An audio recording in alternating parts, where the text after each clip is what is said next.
Hi again, I am Olivia Mode-Cater, founder and CEO of Dance Ed Tips. Today I have another resource for you, another tool for you, another idea for you as you're figuring out how you're going to teach dance this fall 2020.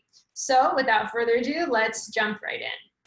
So the blended learning strategy that I want to share with you today is called the flex model, okay? So the flex model is really similar to station rotation, which I talked about a couple of videos back, in that there's lots of different learning activities that students can do and choose from. So the cool thing about the flex model is that students have options when it comes to their learning. So in station rotation, you know, the teacher decides how long students have in each station, or if you have two different groups of kids that are flip-flopping, right, that's going to depend on class time.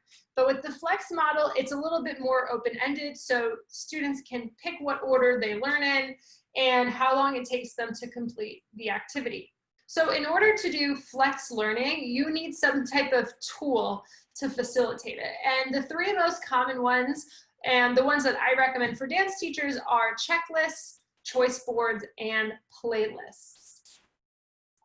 So checklists are awesome because you can give students a list of activities that they can do for your class, or a list of exercises or suggestions, and they go and they do them. So the beauty of it is that they can go out of order. So they can pick to do the third thing on the checklist, then the fifth thing, then go back up to the top. And the other thing you can do with checklists is make some things required and some things not required. So you can have some things that are mandatory, other things that are optional if the students want to do more. The other thing that I like are playlists. So they're really similar to checklists, except the students have full control over the order. So sometimes checklists, they really mandate like begin here and then go down this way, or you definitely have to do these ones and not other ones. A playlist is fully shuffleable, which is why it's called a playlist, right? It's really similar to music when you can just shuffle songs. The last thing is a choice board. Now, this became really popular towards the end of the pandemic in like traditional classrooms. I've heard of some dance teachers using it, but not tons, but I definitely recommend this strategy.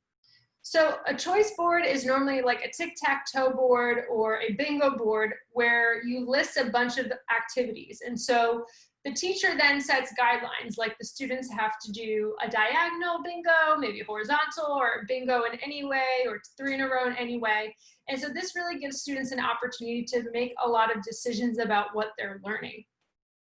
I like this activity, especially if you have to suddenly switch to online learning, which might happen this fall, right? You might be going in person and then all of a sudden you're going to have to move to online.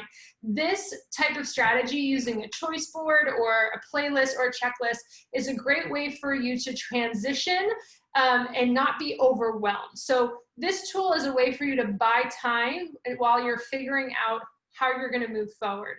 Also, it's a great option in general. This is something that you could do every week. You give a new choice board every week, and it gives the students lots of different activities to choose from that work with their home situation.